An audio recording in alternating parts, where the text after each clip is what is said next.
Bismillahirrahmanirrahim. Assalamualaikum warahmatullahi wabarakatuh. Alhamdulillah wassalatu wassalamu ala Rasulillah wa ala alihi wa ashabihi wa mawala. La haula wa la quwata illa billah. Asyhadu an la ilaha illallah wahdahu la syarika lah. Wa asyhadu anna Muhammadan abduhu wa rasuluhu alladzi la nabiyya wa la rasula ba'dah. Amma ba'du fa inna asdaqal hadithi kitabullah wa khairal hadi hadi Muhammadin sallallahu alaihi wasallam. Allahumma akhrijna min dhulumatil waham waftah lana abwabal ilm wa akrimna bi nuril fahm wa sahhil akhlaqana bil hilm. Allahumma la sahla illa ma ja'altahu sahla wa anta taj'alul hazna idza syi'ta sahla bi rahmatika ya arhamar rahimin. Hadirin rahimani wa rahimakumullah. Kita sudah tak terasa dalam hitungan hari insyaallah akan melaksanakan atau memasuki bulan suci Ramadan. Kalau Muhammadiyah sudah menetapkan tanggal 11, berarti hari Senin insya Allah. Kalau pemerintah mungkin sidang isbatnya hari Ahad, maghrib. Kalau misalnya terlihat hilal berarti Senin juga puasa. Tapi kalau hilalnya belum terlihat atau belum sampai 3 derajat, 3 per 2 ya? 3 ya? Berarti puasanya hari Selasa. Kalau roman-romannya sih kalau kita lihat ke langit masih jauh nih. Bisa jadi kemungkinan Selasa ya. Pemerintah. Sabitnya ya. Belum. Jadi yang benar yang mana nih? Ikut Muhammadiyah apa ikut pemerintah? Ya dua-duanya benar ya. Muhammadiyah pakai metode hisab yang itu juga landasannya di Al-Quran. Kata Allah dalam surat Yunus ayat 5 itu, "Walladzi ja'ala lakum asy-syamsa dhiya'an wal qamara nura wa qaddarahu manazila lita'lamu adadas sinina wal hisab." Allah yang menciptakan matahari dan bulan itu dan membuat atau menetapkan untuk keduanya itu garis orbit peredarannya. Untuk apa itu? Lita'lamu, agar kalian mengetahui adadas sinin, jumlah bilangan tahun, wal hisab. Hisab berarti penghitungan kalender tanggal 1, 2 dan seterusnya. Dan hisab itu menggunakan teknologi yang akurasinya itu enggak diragukan ya. Jangankan cuma ngelihat tanggal 1. Bahkan peristiwa gerhana 30 tahun yang akan datang aja udah bisa ketahuan dari sekarang. Udah ketahuan. Terus berapa lama itu gerhananya, konjungsinya berapa, dari jam berapa sampai jam berapa, itu udah kedetek, udah ketahuan, dan akurasinya insya Allah tidak diragukan. Apalagi cuma ngelihat awal bulan, setiap bulan itu mudah. Yang kedua, memang metode hisab di satu sisi itu lebih pas ya untuk kehidupan masyarakat modern yang punya appointment, perjanjian gitu. Kita itu kan namanya hidup bermasyarakat pasti ada janji, kontrak, proyek dan seterusnya. Yang hitungannya jelas, berapa bulan nih proyek? 3 bulan. Tanggal berapa nih harus kelar? Tanggal sekian. Termasuk hutang. Tanggal berapa bayar? Tanggal sekian. Nah itu kalau dia pakai metodenya ru'yah, berarti kan harus lihat awal bulan setiap bulan. Kita janji tanggal berapa nih? Tanggal 3 bulan Syawal. Itu kira-kira kapan? Nanti kita lihat dulu lah. Nanti awal bulan, kelarin dulu Ramadan, baru lihat awal bulan. Sehingga ini dalam kehidupan masyarakat modern mungkin agak sulit ya. Kontrak 3 bulan itu ya jelas dari tanggal 1 sampai sekian, sekian sampai sekian. Itu satu.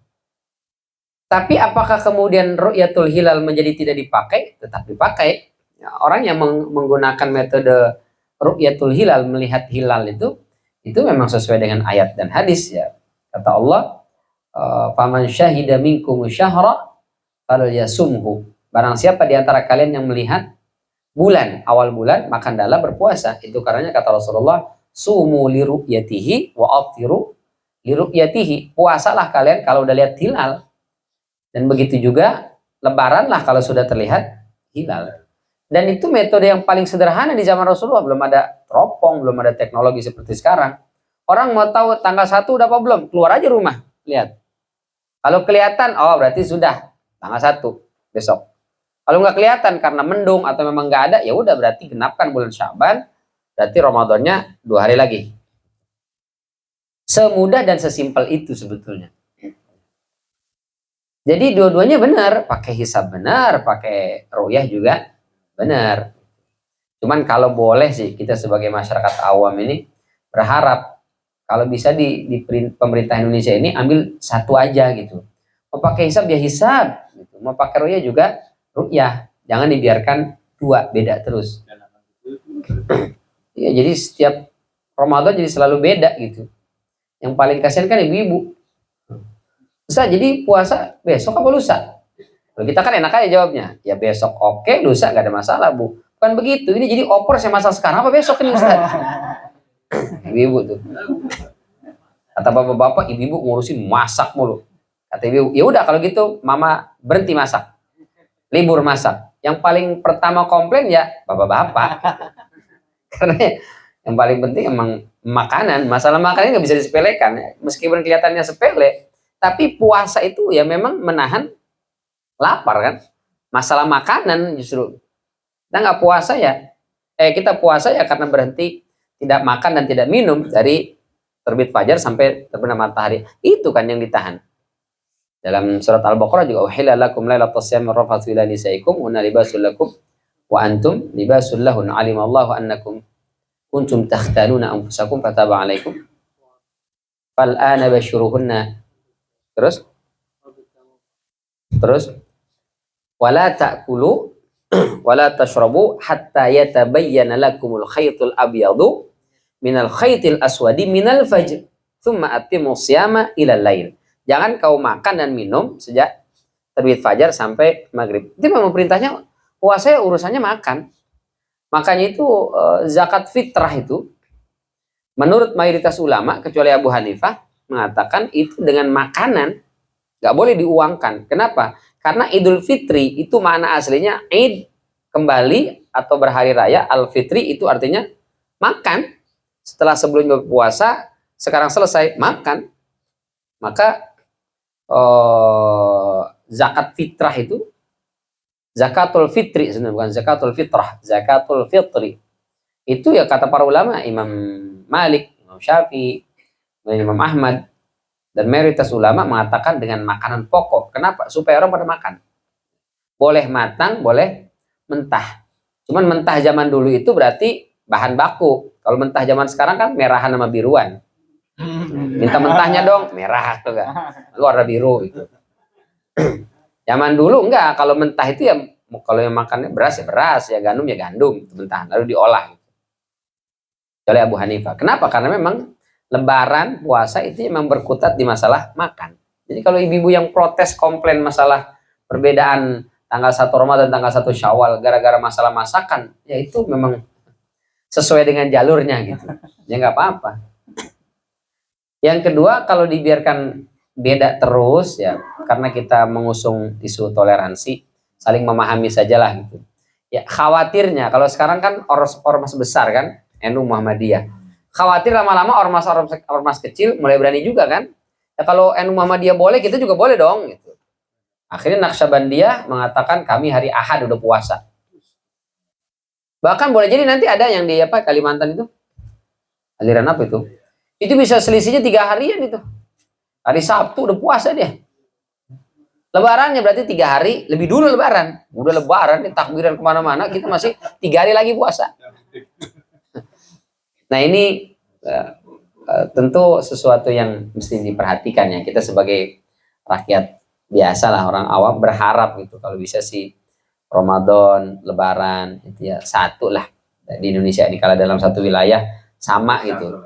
Ya bersatu. Kalau mau pakai hisab ya hisab, mau pakai ru'yah ya ru'yah gitu. Pakai aja salah satu. Yang penting bisa bareng-bareng gitu. Di Syria, kalau di kebanyakan negara-negara Arab itu di satu wilayah pemerintahan itu hanya satu saja, nggak ada dua.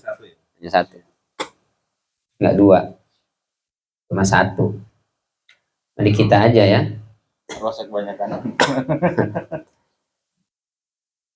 Ya itu harapan kita lah ya. Meskipun dua-duanya benar, tapi kita berharap supaya satu aja lah. Tapi apakah, tapi kan enggak maksud ini. Kami memerintahkan sebenarnya itu yang dilakukan tidak disebut. Tapi Muhammadiyah ya dia punya sendiri gitu kan. Mau ngarang juga tetap aja gitu. Iya. Makanya kita berharap mudah-mudahan bisa legowo gitu, ngalah gitu. Itu kalau Menteri Agama dari Muhammadiyah berarti bisa itu. Mungkin ya. Mungkin Menteri Agama aja dari Muhammadiyah. Mereka Menteri Agama dari yang khusus.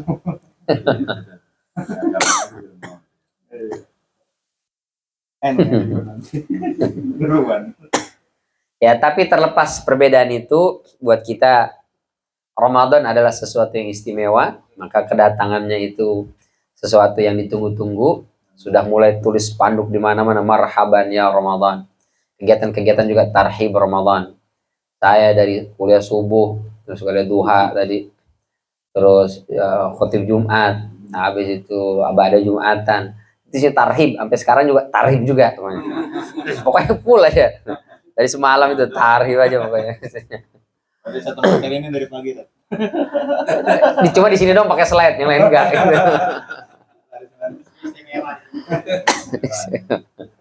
Dari semalam bahkan.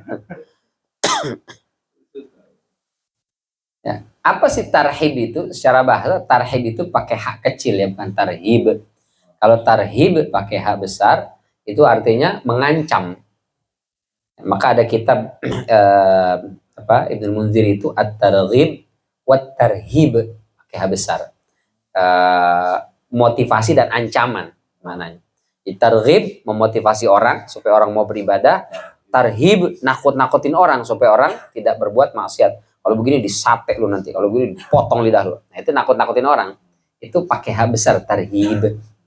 Nah, Ramadan bukan tarhib tapi tarhib, hak kecil. Kalau bilang tarhib Ramadan, nah itu artinya nakut-nakutin orang dengan Ramadan. Awas Ramadan gak bisa ngerokok loh. Awas Ramadan gak bisa begini loh, gak bisa begitu. Akhirnya jadinya tarhib itu. Itu salah bahasa. Tarhib, hak kecil. Secara bahasa dia terambil dari kata rohuba. Jadi tiga itu. Rohaba yorohibu tarhiban. Apa artinya? Itu secara bahasa artinya melapangkan sebetulnya. Di tarhib itu artinya melapangkan. Apa yang dilapangkan? Kolbunya. Kita tuh kalau misalnya kedatangan orang ya, hati kita lapang, menerima kedatangan orang itu, menyambut, itu kita akan sangat welcome. Jangankan yang ada, yang gak ada aja kita ada-adain. Utang pinjam kita jabanin. Karena kita senang dengan yang datang itu. Hati kita ini lapang. Tapi kalau yang datang itu nyebelin, nampak-nampaknya cuma mau minjem duit ini dia. Itu dari salam aja udah beda itu. Kalau yang pertama, Assalamualaikum, Waalaikumsalam, ayo silakan masuk. Welcome kita. Tapi kalau yang model kedua, Assalamualaikum, salam. Ngapain? Nah gitu. Orang nggak ada. Orang nggak ada. Lagi tidur, ini boy tidur lama-lama. Nah, itu berarti kolbunya nggak lapang dia, sempit. Jadi belum datang aja udah merasa terbebani. Jadi kalau teman-teman yang belum nikah datang ke rumah perempuan mau coba PDKT, baru salam aja udah, salam nggak ada, mau tidur. Nah itu tandanya nggak welcome. Tapi jangan menyerah, datang lagi besok. Ya, mau muka ditekuk apa segala macam, datang lagi. Mungkin datang pertama belum bawa apa-apa, tangan kosong. Tangan kedua martabak, tangan ketiga tambah jeruk. Kedatangan keempat, wah tambah lagi, motornya digedein dikit. Berikutnya ganti lebih gede lagi. Bawa mobil, mau rental kayak bagaimana kayak gitu. Sampai akhirnya lama-lama dia welcome juga. Pernah ketemu, mohon maaf ya, ada bapak itu istrinya cantik gitu, tapi suaminya ya mohon maaf gitu ya, di bawah standar. Saya tanya, apa rahasianya Pak? Kok bisa Bapak dapat cantik begini? Dia bilang, soalnya Ustadz awal-awalnya itu jangankan noleh, ketemu saya Ustadz itu, jangankan senyum, noleh aja enggak. Kalau noleh ngeludah aja Ustaz. Cek. Tapi saya pantang nyerah Ustaz. Terus datang. Sampai akhirnya luluh juga. Jadi kalau ditanya, ibu apa yang menarik dari bapak? Kok bisa mau dinikahi oleh bapak? Gak ada yang menarik kecuali satu apa? Semangatnya gak pernah menyerah itu. Itu doang. Sampai akhirnya luluh juga hatinya.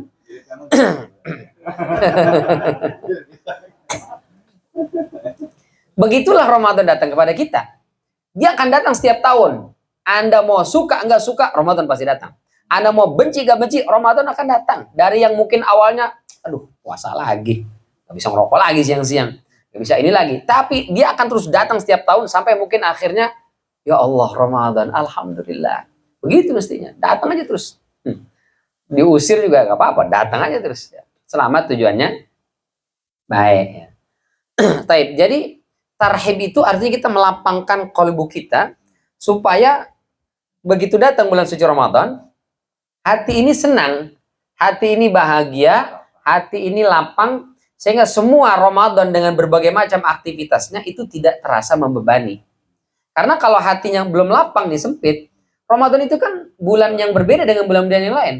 Di situ kita tidur berkurang, harus tarawehan, setiap malam taraweh, yang 23, yang 11.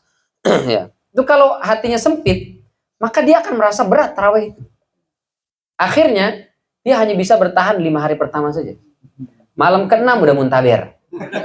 Mundur tanpa berita, udah hilang aja di masjid. Kenapa? Karena kalbunya sempit. Ya. Capek. Kalaupun taraweh dicari yang mana yang lebih cepat ya. Masjid Al-Barakah cepat apa lama nih? Akhirnya meskipun jauh didatengin, yang penting cepat, lebih baik Ustaz, efisiensi. Karena merasa berat. Belum puasa dari pagi sampai maghrib. Belum nanti dia harus nyiapin uang. Belanja itu lebih besar kita di bulan Ramadan dibandingkan di luar Ramadan. Belum buat beli pakaian, beli makanan, belum uang THR ya. Semua sekarang minta THR, semuanya. Kalau dulu kan hanya pegawai aja minta THR kan.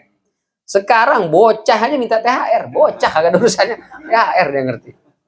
La ilaha illallah. Nah itu berat kalau orang hatinya sempit. Tapi kalau hatinya lapang, semua aktivitas di Ramadan yang begitu padat, tidurnya kurang, ibadahnya lebih banyak, sedekahnya juga lebih kencang, itu akan terasa nikmat sama dia. Kenapa? Kolbunya sudah lapang. Itulah mana tarhib Ramadan. Dan memang sumber kehidupan ini adalah muaranya di kolbu. Kalau kolbu kita sempit, berapapun yang kita punya, berapapun yang kita dapat akan terlihat selalu kurang. Tapi kalau kolbu sudah lapang, berapapun yang kita punya akan terasa cukup. Itulah kata Allah, wa huwa aghna wa aqna. Dialah Allah yang telah membuat kalian kaya, wa aqna, dan membuat kalian cukup sebenarnya kan. Bukan wa aghna wa afqara, yang membuat kalian kaya dan membuat kalian fakir misalnya, bukan. Aghna, ghani, kaya itu padanannya adalah cukup. Jadi nggak ada dibikin miskin, kurang, itu nggak ada. Jadi semua kita sebetulnya sudah dibikin oleh Allah cukup. Cuman karena kolbu yang sempit sehingga terasa kurang. Karena kurang, akhirnya dia menghalalkan segala cara untuk berambisi mengejar apa yang diinginkan itu. Dan disitulah mana tarhib Ramadan. Baik. Nah, ketika hilal Ramadan sudah muncul, siapkah kita menyambutnya? Hati ini udah lapang apa belum? Kalau hati lapang, insya Allah kita siap menyambutnya. Bagaimana cara melapangkan hati? Ya, dari awal itu sudah kita coba bersihin kolbu kita. Makanya Ibnu Mas'ud, meskipun riwayat ini dipermasalahkan, tapi masyhur dia. Kata Ibnu Mas'ud, kunna la yatajarra'u ahadun minna an yastaqbila Ramadan wa fi qalbihi hiqdan li akhihi. Kami itu nggak berani ketemu bulan Ramadan, sementara di sini nih itu masih ada dongkol, masih ada sebel, masih ada kesel sama orang. Maka sebelum Ramadan udah dibersihin dulu semuanya. Bahkan itu bukan hanya di awal Ramadan, itu bahkan sudah dimulai dari 15 pertengahan bulan Sya'ban yang disebut dengan Lailatu Nisfi Sya'ban, malam nisfu Sya'ban itu. Kata Rasulullah, yattali'allahu 'alal 'ibad fi lailatin nisbi min Sya'ban. Allah turun apa kalau orang Betawi bilangnya nempok. Nempok itu apa bahasa kitanya? Ngeliatin satu-satu hambanya. Untuk apa? Liyaghfira jami'a khalqihi, untuk mengampuni semua makhluknya itu. Kapan itu? Pada malam nisfu Sya'ban. Ini hadisnya minimal hasan. Ya, bisa dipertanggungjawabkan. Jadi Allah Subhanahu wa taala turun ke bumi, melihat semua kita makhluknya, lalu mengampuni semua dosa-dosa kita. Kecuali dua. Illa musyrik au musyahin. Dua nih yang gak dapat ampunan. Siapa itu? Pertama, orang yang melakukan kesyirikan. Masih percaya sama batu. Gak boleh percaya sama batu, boleh. Tapi meyakini batu itu bisa memiliki kekuatan, itu yang bahaya. Kuat memang batu, memang kuat. Tapi dia tidak memiliki kekuatan apa-apa untuk menghalangi madarat ataupun memberikan manfaat. Saya ceritakan, ini cincin Ustaz nih, kalau saya pakai bukan sembarang cincin. Cakep. Saya bukan lagi pantun Ustaz. Saya mau ngasih tahu, cincin bukan sembarang cincin. Saya pikir lagi pantun kan. Ini cincin bukan sembarang cincin, cakep. Kita pikir pantun. Ternyata bukan. Ini cincin sakti Ustaz, udah diisi segala macam. Ah, itu musyrik. Itu nggak diampuni oleh Allah Subhanahu wa taala. Tapi kalau duit bagaimana Ustaz? Ini duit bukan sembarang duit. Ini dengan duit saya bisa beli macam-macam Ustaz. Itu kita percaya. Iyalah duit. Yang kedua musyahin. Apa itu musyahin? Orang yang di kolbunya masih ada dongkol, masih ada benci, masih ada permusuhan dengan saudaranya. Jadi dua ini itu tidak dapat ampunan di Lailah nisfi Sya'ban, di malam nisfu Sya'ban. Berarti kalau kita pengen dapat ampunan sejak 15 hari sebelum Ramadan, ini sudah bersih nih. Dan nggak ada lagi kita benci sama orang, dongkol sama orang. Maka itu muncullah kemudian tradisi meminta maaf-maafan sebelum Ramadan. Karena supaya apa? Masuk ke bulan suci, hati ini udah suci nih, udah bersih nih. Gitu. Kayak kenapa kita sebelum baca Quran selalu diperintahkan berta'awuz? Bismillah, ada kalanya nggak kita baca Bismillah nggak masalah. Tapi ta'awuz itu mesti dibaca. Ya, kenapa? Mau baca satu surat kek, mau pertama kali baca kek, mau di pertengahan baca kek, mau cuman satu ayat kek, dua ayat kek, ta'awuz itu nggak boleh ketinggalan. Kalau Bismillah boleh ketinggalan, nggak apa-apa. Kenapa begitu? Kata sebagian ulama ya, di antaranya Imam Qurtubi mengatakan, kenapa kita baca Quran baca ta'awuz? Karena Al-Quran itu kalamullah, dia suci, dia mulia, dia bersih. Al-Quran itu per hurufnya, per kata, per ayatnya itu mulia, bersih. Sementara lisan kita ini mungkin kita pernah mencaci orang, memaki orang, pernah menghibah, pernah fitnah. Ini lisan ini kotor, nggak matching tuh dengan Al-Quran yang suci. Maka sebelum dia membaca kalimat yang suci itu di screening dulu dengan ta'awuz. Jadi a'udzubillahi minasyaitonirrajim itu pertama tujuannya adalah membersihkan nih lisannya dari dosa-dosa maksiat yang pernah dia perbuat, dia katakan dan dia ucapkan. Sehingga begitu baca ayat, nah udah cocok, ini udah bersih, ayatnya juga bersih. Nah begitu juga bulan Ramadan itu adalah bulan yang mulia, bulan yang suci. Sementara kita nih banyak dosa, banyak khilaf, kotor dan seterusnya. Tapi kita juga tetap dipanggil untuk beribadah di bulan itu. Maka sebelum masuk Ramadan udah bersih nih. Minimal kita minta maaf. Karena kan namanya manusia pasti punya salah, baik disengaja, nggak disengaja. Sengaja mungkin memang kita sengaja, mungkin ngomong kasar, mungkin kita sengaja bentak orang, dan itu membuat hati orang terluka. Nggak disengaja mungkin ketemu itu orang dagu banget Ustaz. Masa saya panggil-panggil, nggak noleh sama sekali. Dutrun aja jalan ke depan Ustaz. Kita nggak tahu kenapa dia jalan terus dipanggil nggak dengar. Boleh jadi dia lagi sibuk mikirin pinjol nih, bagaimana cara bayarnya pinjol. Kita kan nggak tahu kan, mungkin pikirannya lagi sepaneng, lagi panik segala macam. Ya, dipanggil ya dia nggak dengar. Tapi kan itu menyisakan ruang di hati orang lain sebagai bentuk yang menyakiti hatinya, sehingga di situ ada luka, ada problem yang kita tidak tahu, maka minta maaf. Kenapa? Karena bulan Ramadan ini adalah bagian dari syiar agama Allah. Dzalika wa may yu'azzim sya'airallah fa innaha min taqwal qulub. Yang demikian itu adalah perintah Allah, dan barang siapa yang mengagungkan syiar-syiar Allah. Apa itu syiar? Secara bahasa syiar itu dari kata sya'run, artinya rambut. Kenapa disebut sya'run, rambut itu? Karena dia adalah sesuatu yang nampak. Jadi sya'run, syiar itu sesuatu yang nampak. Disyiarkan berarti dinampakkan, diekspos. Tabiat agama kita itu, semua ibadah adalah disembunyikan. Jadi ibadah itu nggak boleh dipertontonkan, nggak boleh diperlihatkan. Tabiatnya disembunyikan. Kecuali ibadah wajib. Ibadah wajib itu justru harus diekspos, harus diumumkan. Apa ibadah wajib? Rukun Islam yang 5. Syahadat, sholat, puasa, zakat, dan seterusnya itu. Nah, itu syiar. Boleh nggak nih, ada tetangga, kita tahu dia Nasrani, tiba-tiba ikut taraweh. Loh, kok ikut taraweh? Sampai kan Nasrani. Ini udah masuk Islam. Kapan? Tadi malam. Di mana? Berdua aja sama Ustadz. Itu nggak bisa. Kenapa? Karena syahadat itu adalah wajib rukun Islam dan dia harus diekspos. Masuk Islam itu harus ada saksinya. Habis itu selesai dibuatkan sertifikatnya, diumumkan ini saudara kita fulan telah memeluk agama Islam, saudara kita yang baru namanya dari ini berganti jadi ini dan seterusnya. Diekspos. Begitu juga sholat. Sholat laki-laki di mana? Di masjid. Ah, ngapain sholat ke masjid Ustaz? Nanti jadi riya Ustaz, orang pada lihat. Ya di rumah aja lah. Justru biar orang pada lihat ke masjid, ramaikan masjid itu.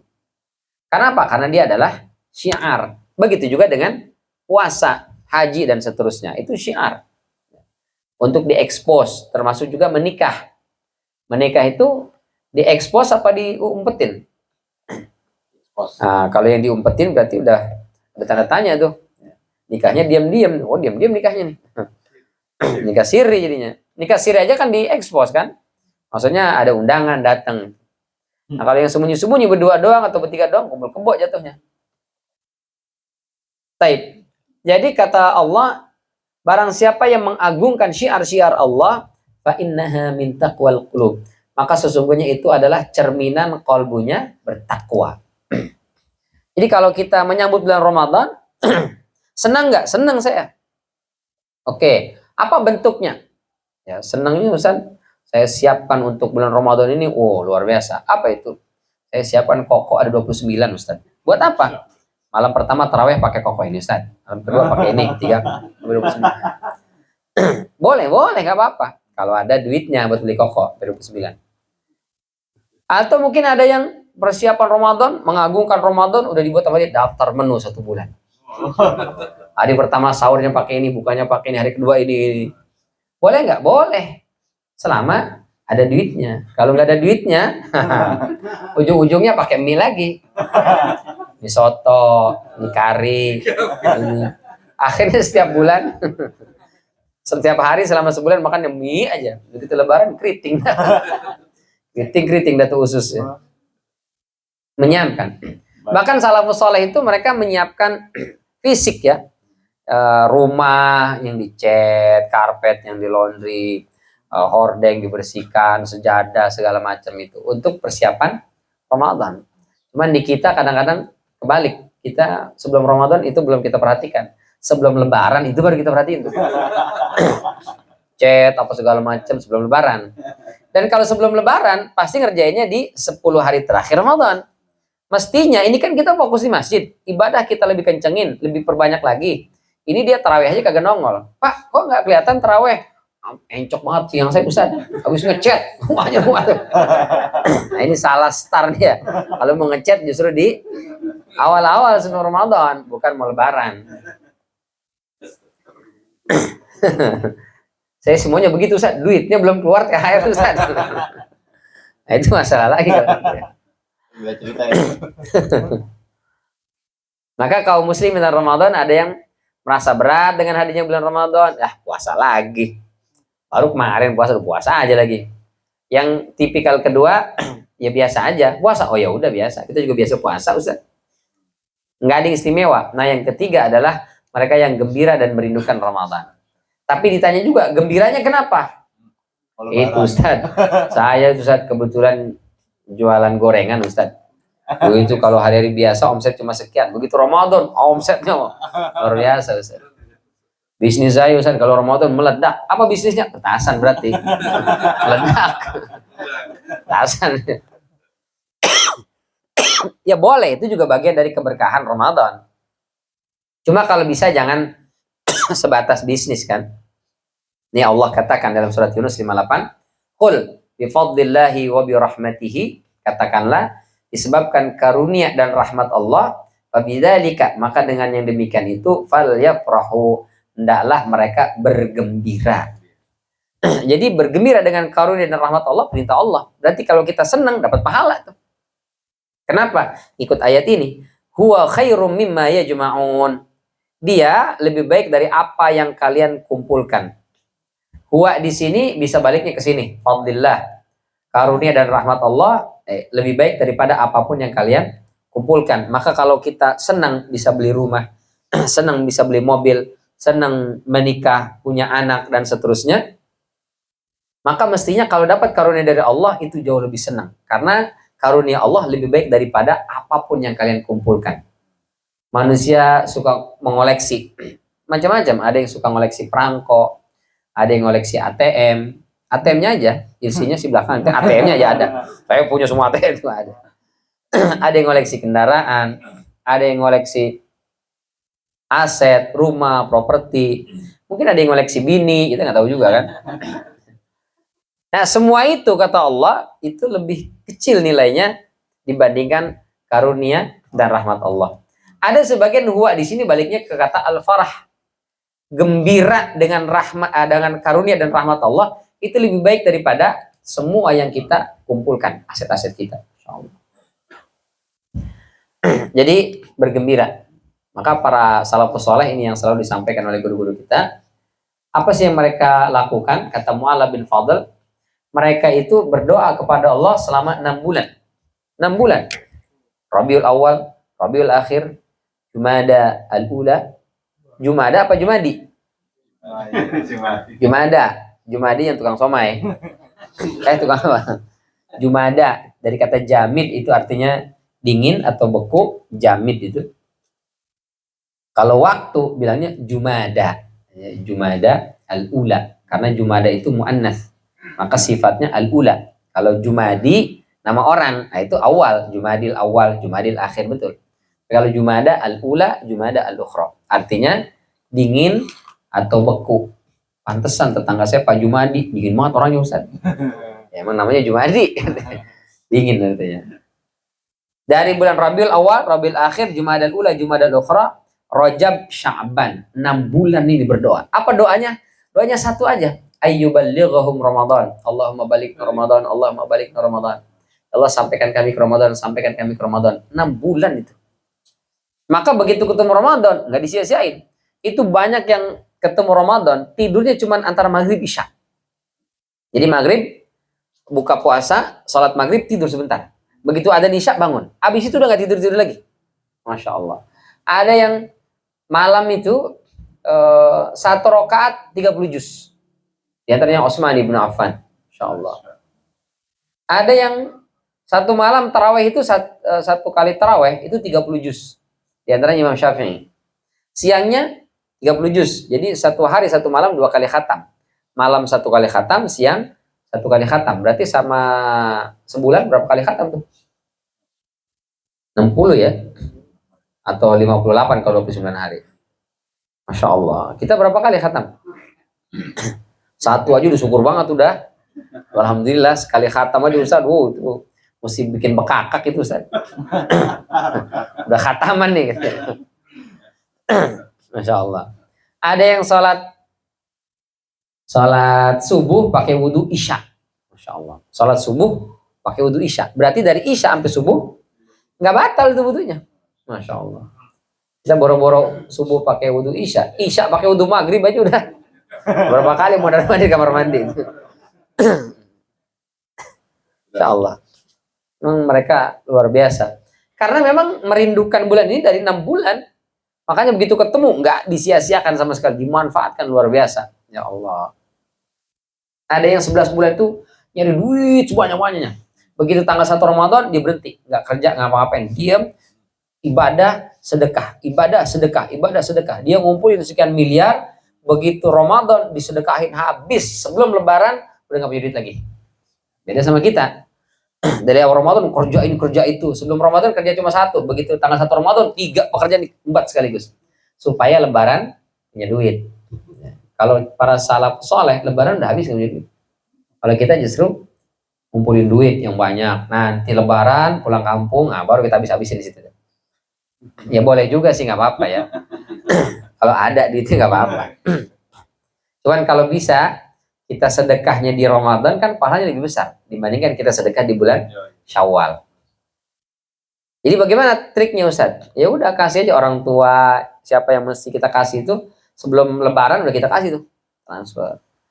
Meskipun kita belum pulang kampung nggak apa-apa, sebelum pulang kampung udah kita transfer dulu kan. Begitu pulang kampung ngasih lagi apa enggak Ustadz? Tergantung ada lagi apa enggak duitnya. Kalau enggak ya udah. Paling kata orang tua, ini udah nggak dikasih lagi nih. Kan kemarin udah, kirain kemarin lain sama sekarang. Udah gitu.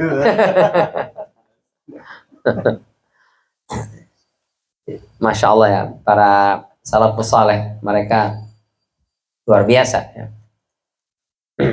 Menyambut bulan Ramadan. Nah, apa alasan kita bergembira? Pertama, rewardnya langsung dari Allah. Kullu amali ibni Adam lahu illa siyam. Semua amal manusia itu balik ke manusia itu kecuali puasa. Kata Allah, fa innahu li, puasa itu untuk saya. Kenapa puasa untuk Allah? Karena ketika puasa itu pertama nggak ada unsur riya. Yang ibadah lain ada unsur riya. Bahkan puasa sunnah saja ada unsur riya kan. Pak, silakan diminum tehnya. Mohon maaf, kebetulan saya sahur tadi malam. Masya Allah puasa sunnah ya. Masya Allah luar biasa. Biasa aja sih, kita mah udah biasa. Itu biasa aja tuh nggak biasa sebenarnya itu. Itu pantat merasa nggak nempel itu. Hidung udah kembang kempes itu. Tapi puasa Ramadan nggak ada semua. Mohon maaf saya puasa. Sama saya juga puasa. Ini juga puasa. Tuh anak saya tuh yang masih SD itu puasa.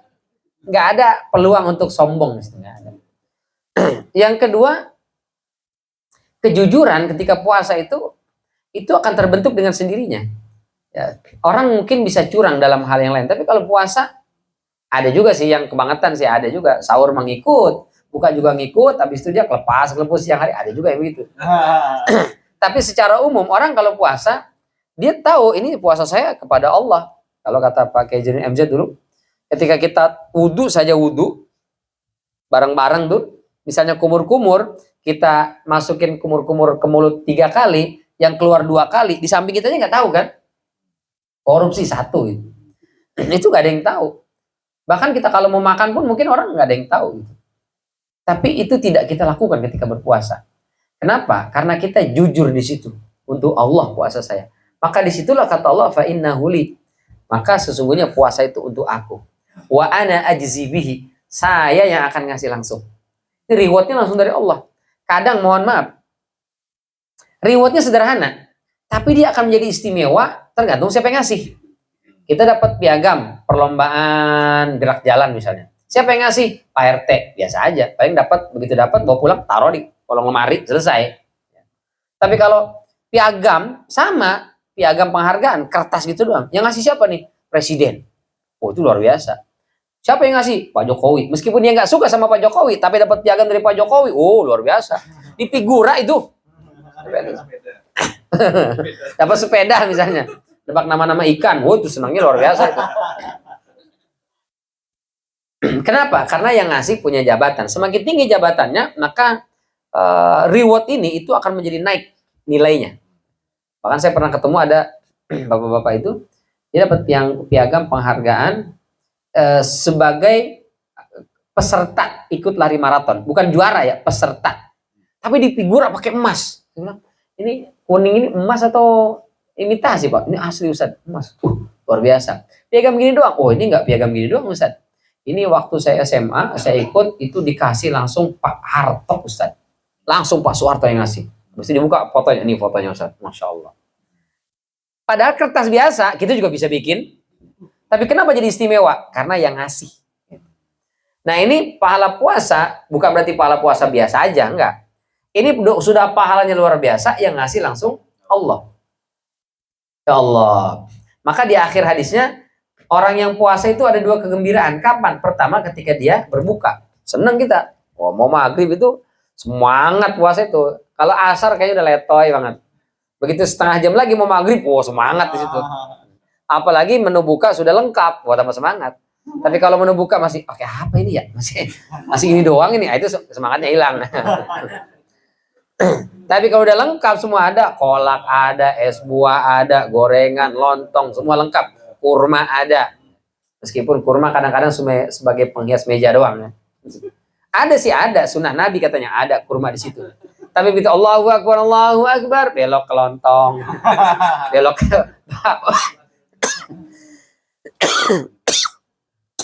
Bismillahirrahmanirrahim. Gaya-gayaan. Gaya-gayaan aja. Tadi foto keren katanya.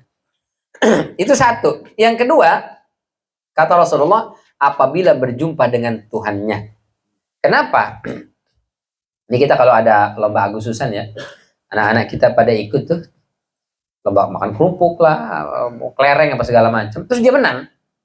Kan biasanya ada malam puncak pembagian hadiah tuh. Biar kata pembagian hadiah jam 10 malam ditungguin sama tuh bocah. Kenapa? Karena dia tahu dia kemarin lomba menang dan dia bakal dapat hadiah. Dia tungguin. Tapi yang lain temennya yang kalah boro-boro jam 8 udah balik. Kenapa? Karena ini nggak dapat apa-apa kan? Nah kita ini padang mahsyar, kita tahu kita bakal dapat reward dari Allah. Maka itu menjadi momentum yang sangat kita tunggu-tunggu. Kita bakal dipanggil dikasih reward, masya Allah. Puasa tuh. Makanya kata Rasulullah, asyamu junnah, puasa itu adalah perisai. Apabila salah seorang di antara kalian sedang puasa, fala yarfus, jangan berkata-kata kotor, berkata-kata jorok, keluar binatang. Tergantung binatang ya Ustaz. Kalau capung bagaimana capung? Dasar capung lo. Itu menghina nggak tuh? Ya mungkin ada beberapa binatang yang enggak ya. Cicak biasa. Kalau mohon maaf, babe, anjing, nah, itu pasti konotasinya negatif. Tapi kalau kupu-kupu, nah, itu biasa. Kecuali tambahin malam, nah, itu baru kupu-kupu malam, nah, itu baru negatif konotasinya. Fala yarfus, jangan mengucapkan kata-kata rafas. Sebenarnya rafas itu mohon maaf, kata-kata jorok yang mengarah kepada perbuatan zina atau hubungan suami istri. Itu rafas aslinya. Maka di ayat itu uhilla lakum lailatas siyami arrafasu ila nisaikum, tapi ke istri-istri kalian, istri tetangga jangan. Nah, itu dosa. Tapi kalau istri sendiri rafas gak ada masalah. Kapan? Malam hari. Kalau siang tetap masalah. Ke istri sendiri bermasalah, ke istri tetangga apalagi, nauzubillah dzalik. Wala yaskhab. Yaskhab itu teriak. Nah, kalau Ramadan itu jangan teriak-teriak. Kecuali memang teriaknya dibutuhkan. Tapi kalau enggak jangan. Dulu itu tutup pintunya. Itu aja orang udah biasa aja dong. Masih gitu kan. Tersinggung dia. Kalau ditinggikan volumenya itu akan membuat orang tersinggung. Tapi kalau mohon maaf boleh tutup pintunya. Siap bos. Dia begitu. Tutup pintunya. Wah itu biasa aja dong. Nah, pasti dia ribut. Meskipun perintahnya sama, nadanya tinggi atau beda. Atau nadanya rendah, tatapannya yang sinis. Tutup pintunya, tutup. Ngomongnya sih pelan, matanya itu yang sangar juga ya. Ya sama aja akhirnya jadinya. Tapi kalau memang dibutuhkan ya nggak apa-apa. Misalnya dia mau beli tukang es campur atau bakso buat buka, udah perlu lewat, bang, pasti teriak dong, bang bakso, pasti teriak. Nggak mungkin, bang bakso, nggak mungkin lah. Itu boleh nggak? Itu mah boleh, nggak apa-apa ya. Fa in sabbahu ahadun, apabila ada salah seorang yang mencela dia, mencaci, memaki dia, au qatalahu, bahkan ngajakin ribut, falyaqul inni mur'um shaim, maka katakan saya lagi puasa. Mohon maaf, bukannya saya takut sama sampean. Sampean badan boleh gede, tapi kan nyali cemen. Saya berani, cuman karena lagi puasa saya nggak berani. Ya, saya puasa, saya tahan. Saya nggak mau keluar lisan kata-kata yang kotor. Saya nggak mau melakukan perbuatan yang mengundang murka Allah sehingga pahala puasa saya batal. Kalau berani bis maghrib tungguin dulu. Sama juga kalau begitu. Walladzi nafsu Muhammadin biyadih, demi zat Muhammad yang berada dalam genggamannya, la khalufu famis shaim atyabu 'indallahi min rihil misk. Benar-benar aroma mulut orang yang berpuasa di sisi Allah itu lebih wangi dibandingkan kesturi. Hadis yang sahih riwayat Imam Muslim. Jadi kenapa kita mesti gembira? Karena bakal dapat reward dari Allah Subhanahu wa taala. Yang kedua, kenapa mesti gembira, bahagia? Karena Ramadan menghapus dosa. Bahkan ketemu doang nih, baru ketemu udah terhapus dosa kita. Tanggal 1 diumumkan malam ini kita taraweh, besok puasa. Itu belum puasa kita, baru tanggal 1 masuk maghrib, itu dosa setahun kehapus. Dosa setahun. Belum lagi kalau kita masuk bulan Ramadan, seharinya ibadah segala macam, oh itu dihapus dosa kita. Ini setahun ke belakang langsung dihapus, cuman ketemu doang dengan Ramadan. Insyaallah. Cuma kata Imam Nawawi itu adalah dosa-dosa kecil, karena di sini dikatakan idza jutunibatil kabair, selama dosa besar dijauhi. Itu dihapuskan oleh Allah.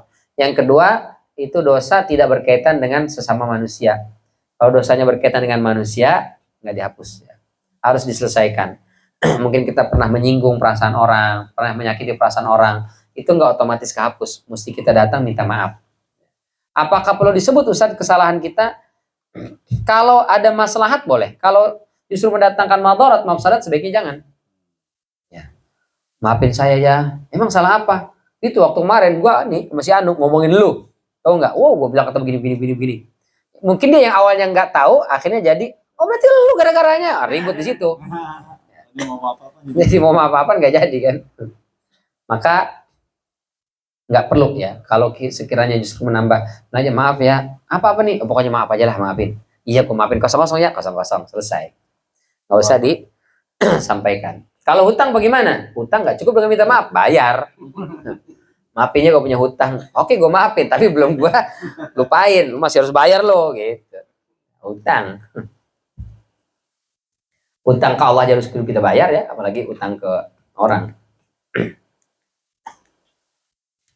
Maka ada 3 golongan yang Rasul sebut sebagai orang yang rugi.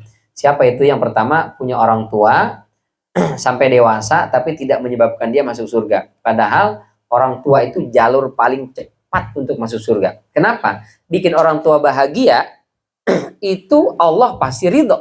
Kalau Allah ridho, berarti dosanya dihapuskan, dia ditempatkan di surganya Allah.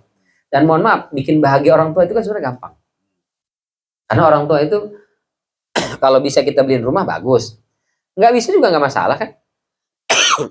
Kita bisa berangkatin haji, Masya Allah. Tapi nggak kita berangkatin haji, orang tua nggak bakal nuntut kan. Orang tua satu yang paling buat mereka bahagia, apa itu? Hidup kita baik-baik aja, nggak ada masalah. Itu orang tua udah bahagia banget. Anaknya nggak neko-neko, nggak macem-macem, nggak bikin masalah. Itu orang tua udah bahagia bener. Jadi kita hidup bener, orang tua udah bahagia. Apalagi selain hidup kita bener, kita bisa memberikan sesuatu buat orang tua, itu lebih bahagia lagi. Bisa kita mungkin kalau ada rezeki berangkatin umroh ke tanah suci. Belum ada Ustadz duit ke tanah suci, bawa ke Tanah Abang. Boleh juga ke Tanah Abang, nggak apa-apa. Kalau nggak bisa bawa ke Tanah Abang, ya kita datang ke Tanah Abang, kita beliin, kita bawa, kita kasih ke orang tua. Tapi nggak begitu aja orang tua udah seneng, udah bahagia. Saya lihat kalian itu bisa makan aja udah seneng kata orang tua. Artinya sebenarnya gampang nih, mudah gitu, bisa dapat surga itu. Jadi kalau ada orang punya orang tua nggak bisa masuk surga, itu udah kebangetan. Sama dengan mudahnya berselawat. Yang kedua kata Rasulullah, man dzukirtu indahu wa lam yusalli alayya. Disebut nama saya di hadapan dia, dia cicing wae. Dia menang baik, dia ngejedog aja. Diam, nggak ngucapin salawat. Padahal kan dia bilang Allahumma shalli ala sayyidina Muhammad, nggak rugiin apa-apa. Mestinya dia ucapkan itu, tapi dia nggak mengucapkan. Itu kebangetan tuh orang. Termasuk yang ketiga, dia ketemu bulan Ramadan, summan salakha, lewat Ramadan, falam yughfar lahu, dia tidak dapat ampunan. Padahal mestinya kan ketemu doang nih, belum ngapa-ngapain, kita belum ibadah, belum taraweh, belum puasa, belum segala macam. Itu dosa kita selalu udah kehapus. Apalagi kita taraweh, kita sholat berjamaah bersama imam, itu seperti dicatat ibadah separuh malam. Kalau ditambah dengan subuh, ibadah sama dengan sepanjang malam. Kita sholat taraweh bareng sama imam kelarnya, itu meskipun nggak tahajud, dicatatnya qiyamul lail sepanjang malam itu, dari ba'da isya sampai subuh, sepanjang malam. Makanya saya selalu sampaikan, meskipun kita mau tahajud, tolong jangan witir sendiri di rumah. Jadi selesai taraweh, mau witir dia pulang. Kenapa? Saya mau tahajud, witir nanti di rumah aja. Jangan, tetap bareng imam. Karena hadisnya, barang siapa yang sholat bersama imam hatta yang sarif, sampai imam kelar, itu kutiba lahu qiyamul lailatin. Dia dicatat satu malam itu full ibadah terus. Tapi kalau dia pulang duluan, imam masih di masjid, belum selesai witirnya dia berbalik, maka tidak dapat keutamaan hadis itu. Jadi kalau dia nanti malam qiyamul lail, dapat pahala qiyamul lailnya. Tapi sebelum qiyamul lail dan setelahnya tidak dihitung lagi sholat. Tapi kalau kita taraweh sampai kelar bareng imam, itu dicatat sepanjang malam sedang qiyamul lail. Berarti kalau udah taraweh nggak usah tahajud Ustaz. Jangan, tahajud juga. Nanti kalau tahajud cukup tahajud tanpa ditutup dengan witir. Mestinya sih ya orang dapat ampunan karena di bulan Ramadan ini semua semangat ibadah. Semua orang pada taraweh, semua orang pada baca Quran, semua orang pada berbagi. Kita nggak bisa berbagi, ikutan aja ngebagiin gitu. Nyumbang apa? Enggak, saya nyumbang tenaga, saya ikut bagiin. Itu aja udah dapat pahalanya kan? Atau saya nggak nyumbang ikut ngebagiin. Ngapain terus? Saya ikut nyariin orang yang kira-kira butuh. Mau nggak sini. Bawa. Ngasih tahu. Itu juga termasuk menyalurkan, membantu, memudahkan. Dapat juga pahalanya. Jadi bulan Ramadan ini peluang dapat pahala itu besar sekali. Peluang dapat ampunan itu besar sekali. Diskon dari Allah gede-gedean. Dia nggak dapat, itu kebangetan. Makanya didoakan oleh malaikat Jibril, Rasul aminkan. Padahal isi doanya buruk. Tumin-tuminan Rasul mengaminkan doa buruk buat umatnya. Padahal Rasul nggak mau kan doain yang buruk. Ketika di Taif kata malaikat nih bilang iya aja Rasul, saya hantem nih penduduk Taif. Ini gunung saya timpa semuanya. Kata Rasul jangan. Tapi ini ada orang didoain malaikat Jibril doanya buruk, Rasul nggak protes. Rasul bilang amin, amin, amin. Kenapa? Karena tipikal 3 orang ini udah kebangetan nggak mau. Maka mudah-mudahan kita disehatkan oleh Allah, dipanjangkan umur kita sehingga bisa sampai ke bulan Ramadan dan mudah-mudahan bisa ibadah dengan maksimal di bulan Ramadan sehingga ya amal ibadah kita dilipat gandakan pahalanya, dosa-dosa kita dihapuskan dan diampuni oleh Allah Subhanahu wa taala. Mungkin nggak banyak selama hidup ibadah yang bisa kita lakukan, tapi paling enggak ya di bulan Ramadan yang sebulan itu kita bisa maksimal sehingga Allah pantaskan kita bisa masuk ke surganya kelak. Insyaallah. Amin ya rabbal alamin. Ini barangkali yang bisa kita bahas di kesempatan malam yang mulia ini. Sebelum tutup mungkin ada yang ditanyakan, ditambahkan dari saya. Akhirul kalam, wabillahi taufiq wal hidayah. Wassalamualaikum warahmatullahi wabarakatuh.